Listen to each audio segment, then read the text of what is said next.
I need the key.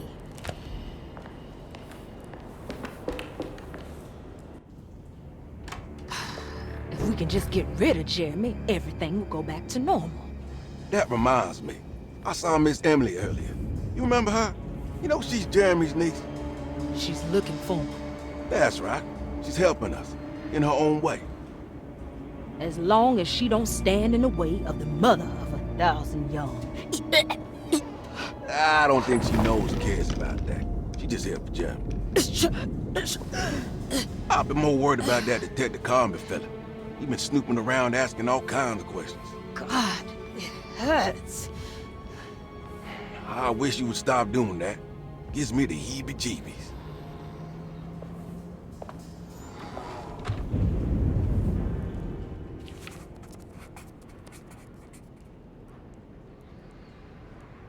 The orderlies, Baptiste and Lottie, were back at Derceto as well, like pieces of Emily's past haunting her.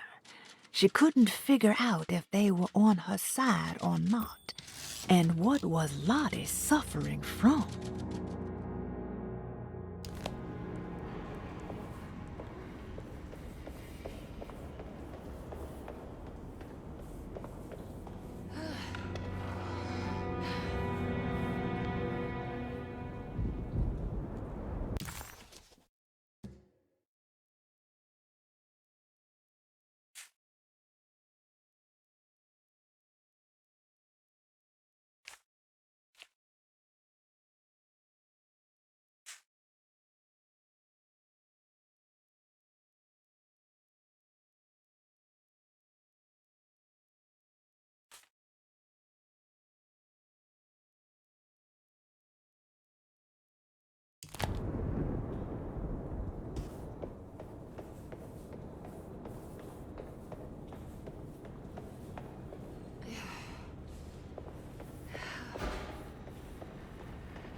What's going on here?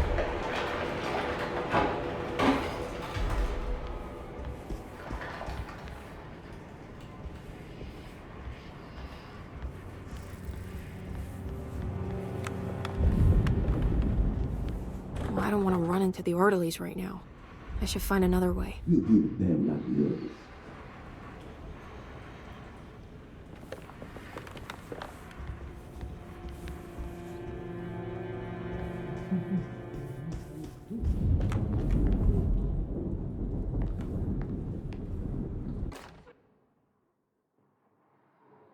We must have faith that Jeremy's pact with the Dark Man is a bluff.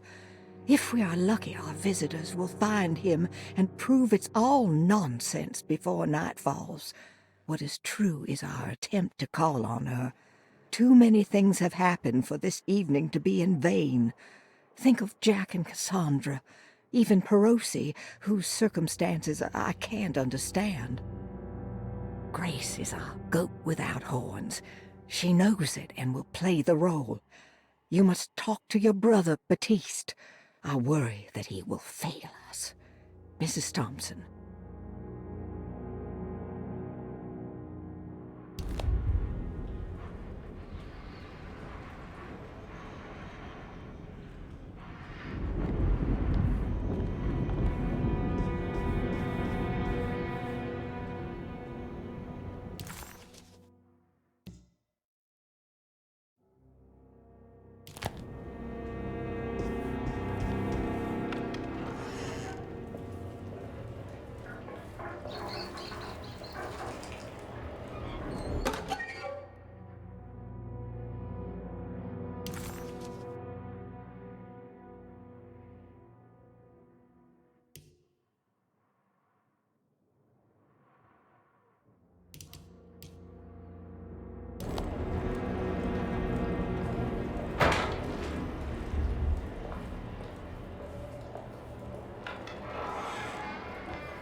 Lunacy and the Astarte Artist Colony, a monograph by Yael Klein.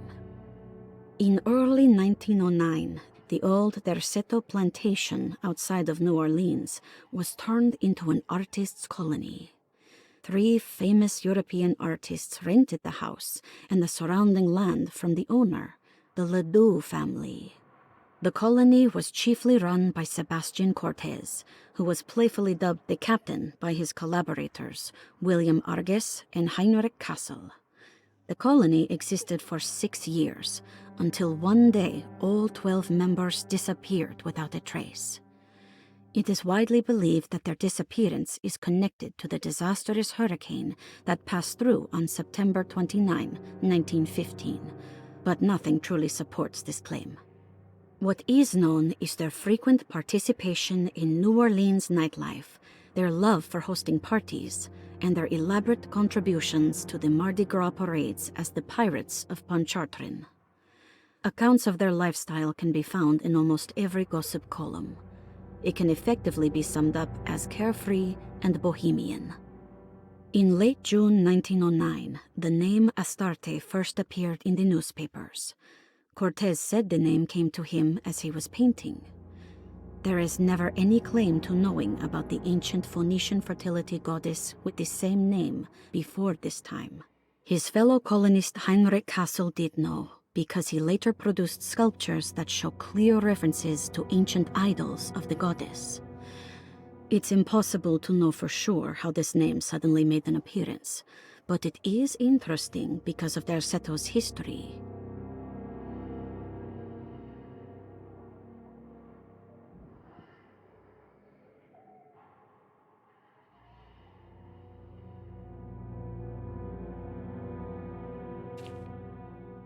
Even the name Derceto is the Greek name of a Syrian fertility goddess. In the case of naming the plantation, Derceto was certainly not an accident. We know that Elijah Pickford intended to build a temple for his cult, for he had distributed pamphlets 2 years prior to the purchase of the land, advertising his intentions. His followers were estimated to be almost 100 men and women, mostly sailors, Maroons, and Cajuns, when the plantation was built. To outsiders, Derceto registered as an ordinary slave plantation, which enabled Pickford and his flock to remain hidden for decades. The official story is that the cult lasted until 1862, when the Union Army came and burned down the plantation and scattered all who lived there. Following the Civil War, new people started to congregate in the ruins of Derceto to invent a new fertility goddess, the Shub Niggurath. As much as Derceto is a particular name to have heard of, it's not entirely uncommon among the learned. Astarte is equally known and could have been subconsciously chosen by well-read artists.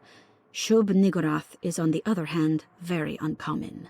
Almost impossible that anyone in Louisiana would have heard that name. The name is referenced only in rare books like Unaussprechlichen Kulten and the Necronomicon, and is believed to be a bastardization of Arabic words meaning pertaining to the dark young. The few paragraphs printed on the goddess are so upsetting that no one in their right mind would want to build a religion resting on such qualities. The Shub Niggurath cult was hard to get rid of, but it is believed that despite the police jailing and killing several cultists over the years, the main culprit in the cult's demise is the cult itself, which seems to line up with every instance of cult activity on Derseto's grounds. When Captain J.W. Norton of the Union Army arrived, he described the people at Derceto as malnourished and maniacal. As much as the army tried to save them, they fought back with fervor, as if nothing was going to stop them from slowly destroying themselves. While the disappearance of the Astarte artist colony remains a mystery, the recurring motif seems to suggest that their fate involved lunacy and a hunger for self-sacrifice to that fertility goddess with 1,000 names.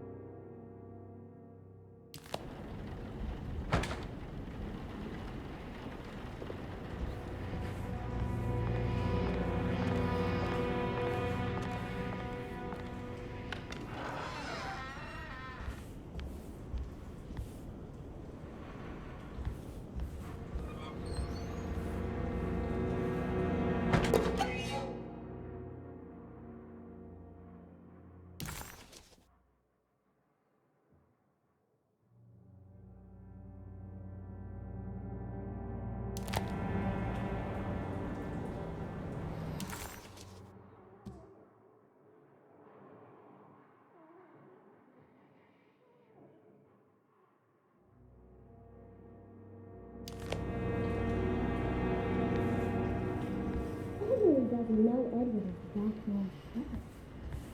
He said things. I followed him.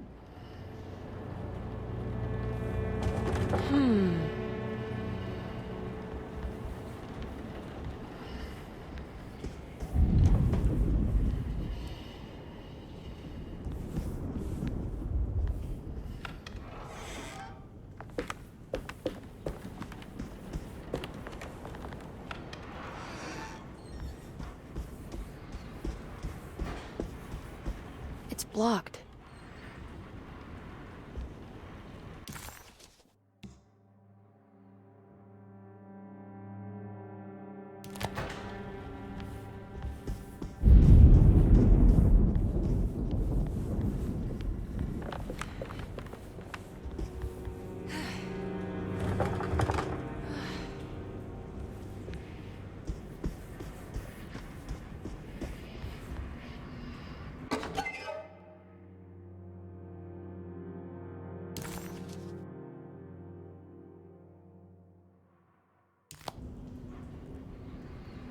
I think Dr. Gray is in there. Maybe I can go snoop around his office then.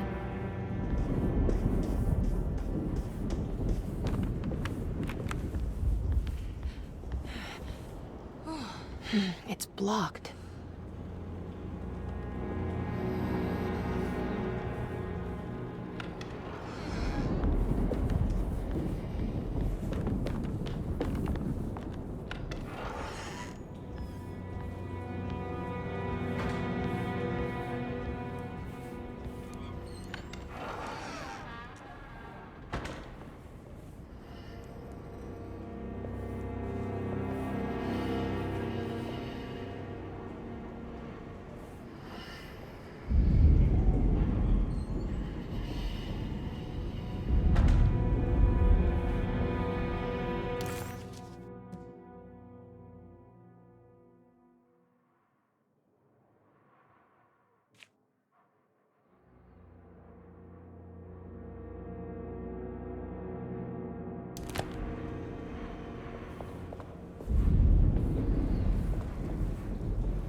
Mrs. Thompson, I understand the last week has been busy. Under these circumstances, I find it important to remind you that Derceto's concerns are not a public matter, nor is it something that should upset you. Please continue your excellent work, and don't spend a thought on the death of Perosi, or, more importantly, the suicide of Cassandra Beauregard. They should mean nothing to you or the staff. I rely on your loyalty, and trust that your close kinship with the Tabois siblings will keep Derceto's secrets hidden. Dr. Gray.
Mr. Waits must have had a spare key to Dr. Gray's office, but where?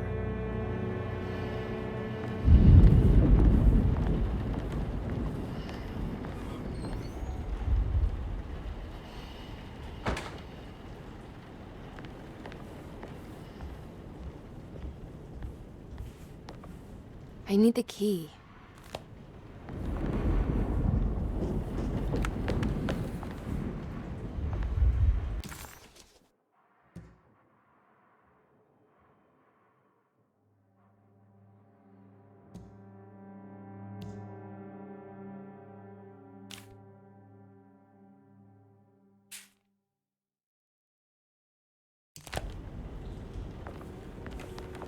I don't know the combination.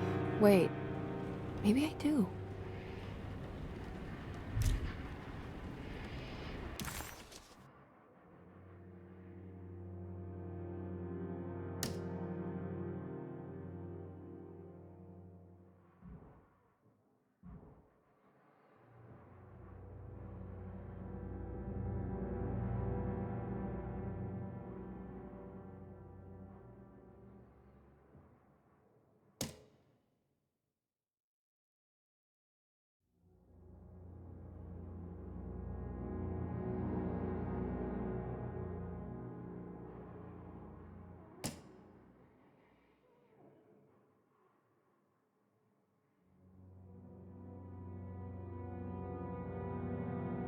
When I Get Back, John Marcus, 1918.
I better get to work on breaking the pact with the Dark Man. It's the only way to save Jeremy. Good thing I still have the talisman. I have a feeling I'm gonna need it.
Detective Comby, I'm terribly sorry that my niece has pulled you into this mess.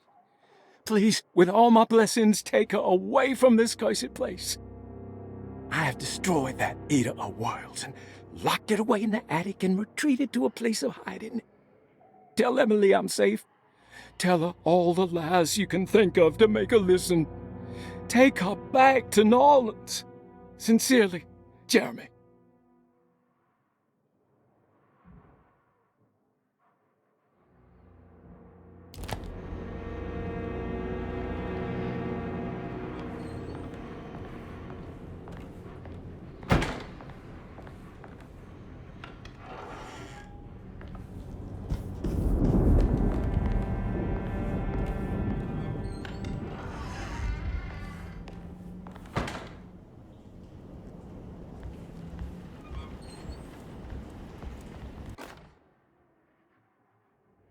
Brother, I need you to trust me.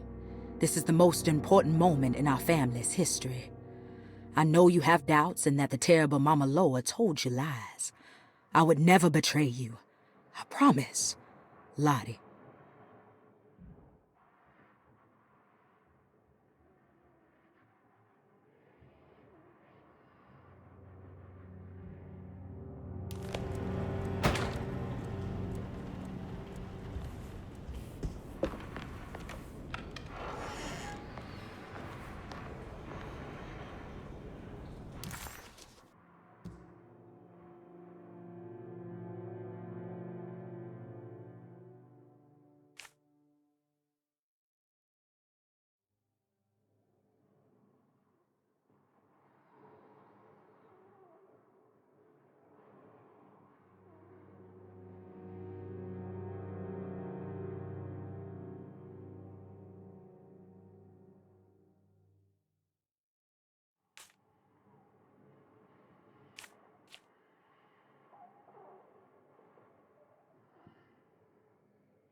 Hey, little lady, how's your evening been going?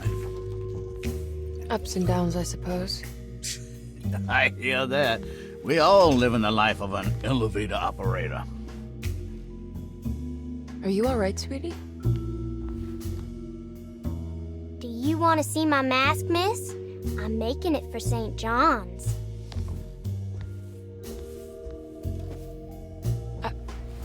How did you... Is that supposed to be my... Ow! You should learn your place, little girl. Why are you acting this way? What did I ever do to you?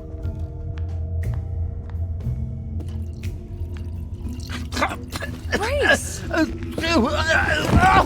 Grace!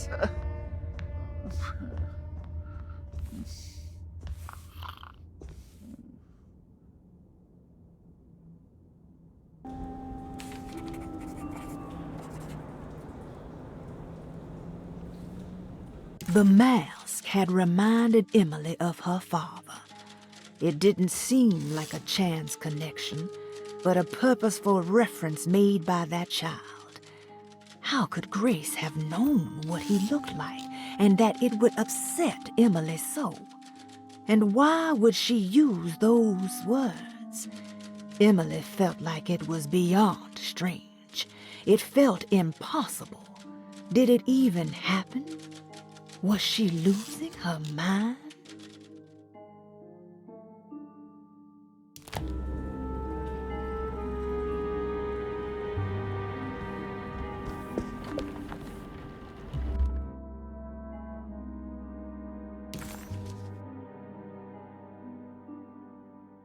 What a terrible thing to recognize that your betterment was an illusion. That you are so infatuated by the virtue of struggling that despite all your hard work, you made no real efforts to ever become well. Or that the treatment becomes such an obsession that instead of letting your wounds heal over time, you tear at the flesh in the hope that it will heal better and faster. If only it would bleed in the way you wanted. Do we ever become well? What do you think, Dr. Gray?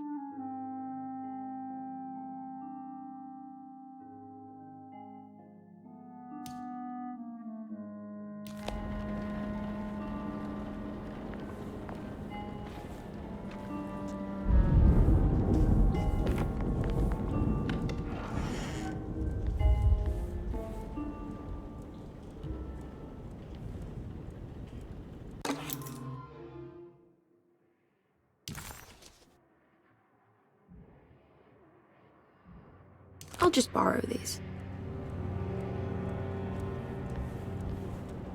At least he's breathing. I'll just let him sleep it off.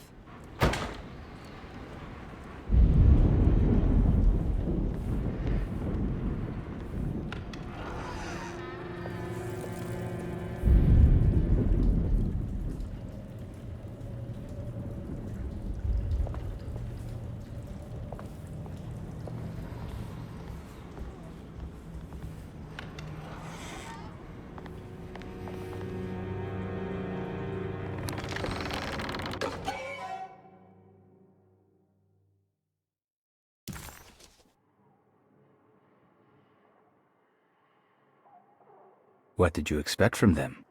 You created too much. There wasn't any room to breathe. Your reification rendered all possible worlds void. You took everything they could imagine and constrained it into something that you didn't even care about. Or maybe you did. Perhaps you cared the most of all. Maybe you tried to save them from themselves, and that is why you had to die.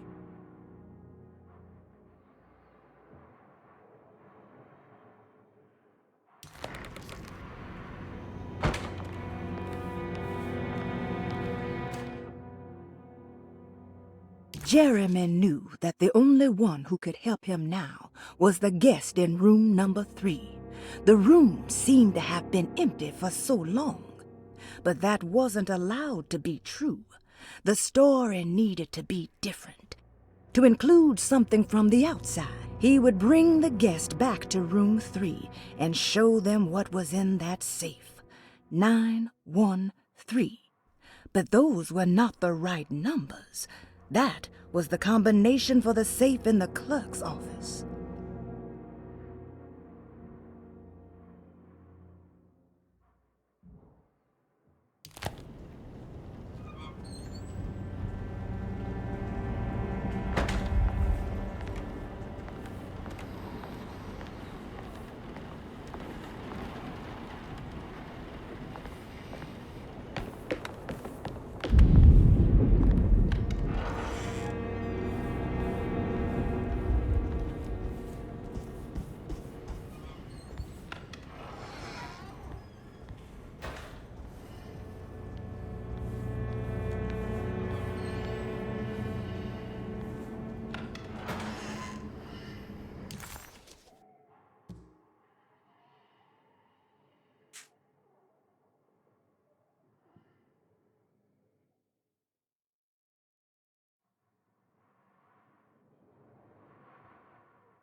It worked.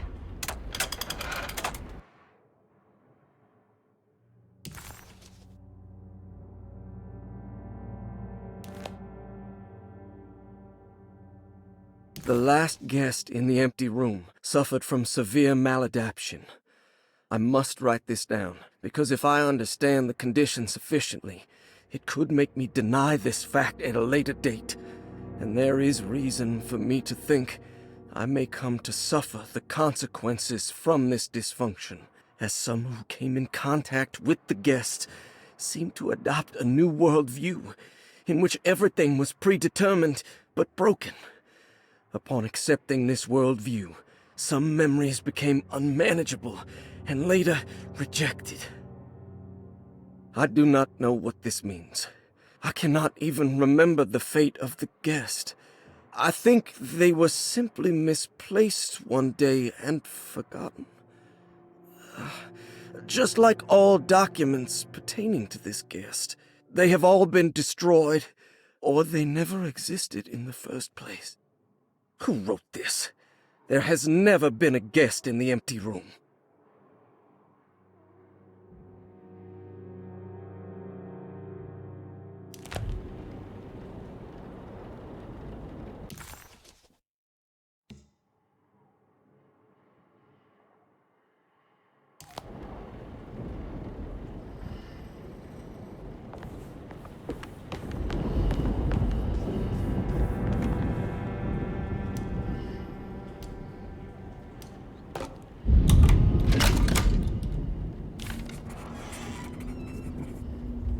Emily felt lost as she entered the office of Dr. Green, much like she had the last time she was here.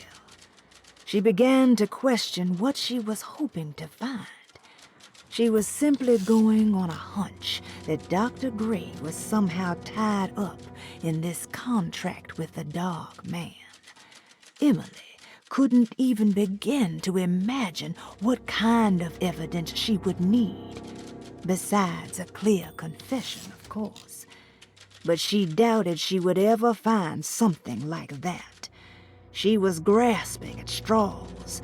The steps on the contract were so confusing to her that she was just hoping to get some small indication on where to go next.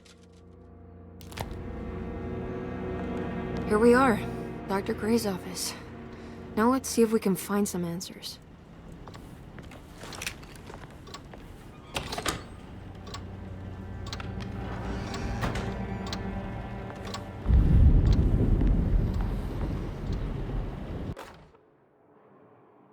I have finished tidying up Miss Beauregard's belongings.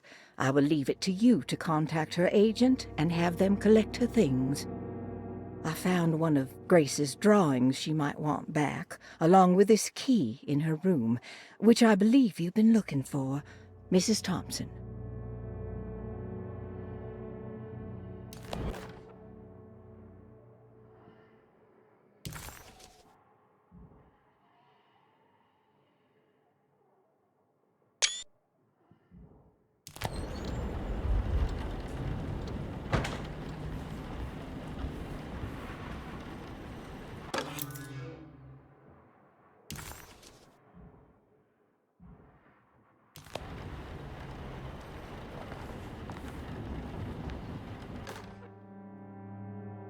Dearest Dr. Manzetti, I find myself in a losing battle with my patient.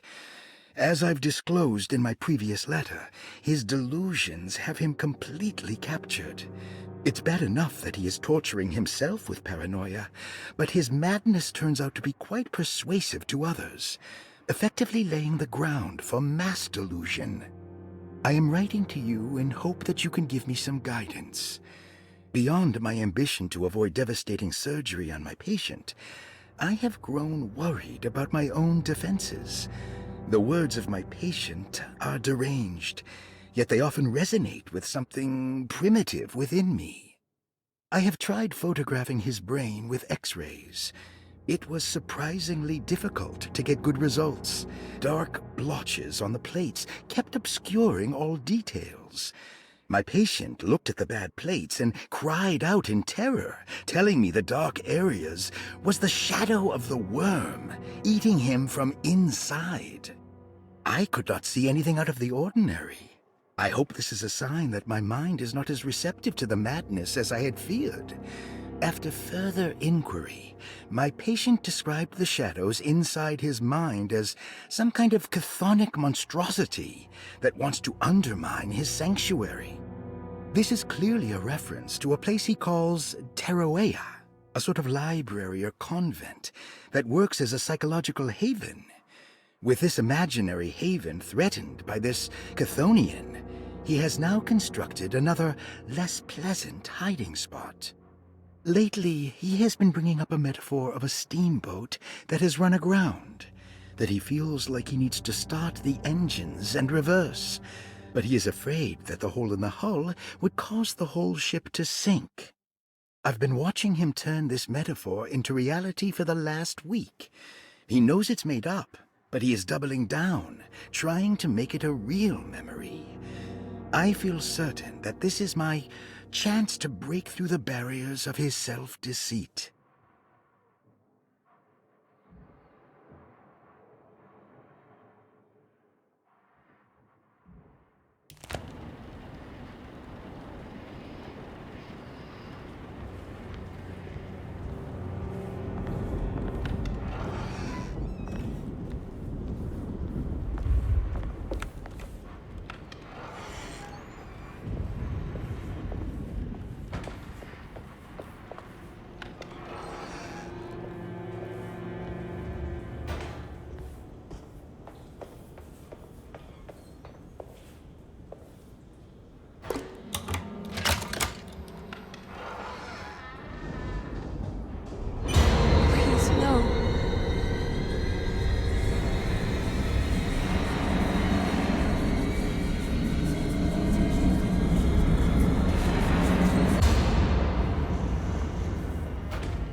There's something missing.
Sometimes I think this place makes me worse.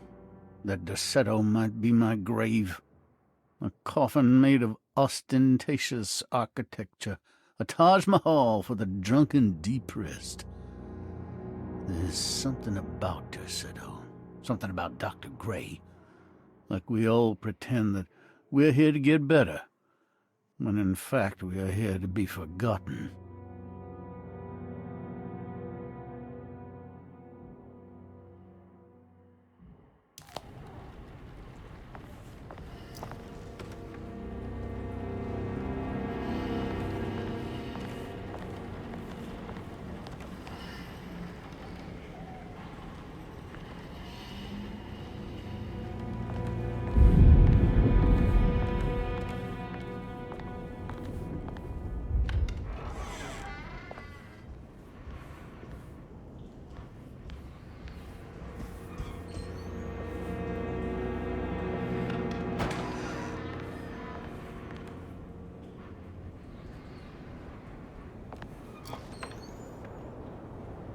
Ruth, are you there?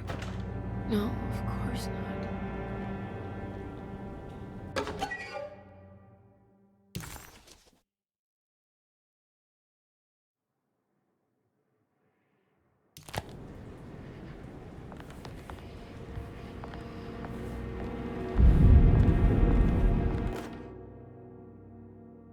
Castle built the Zoetrope as an exercise in animation. He is very interested in moving pictures, and has even ordered an aeroscope camera for the colony.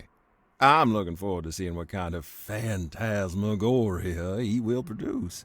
For now, his Zoetrope entertains me greatly. It's not the little man passing his head, while quite humorous. It's the spell of that flickering light as it rotates. I swear, it takes me back to my childhood in a most profound way.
What is going on here?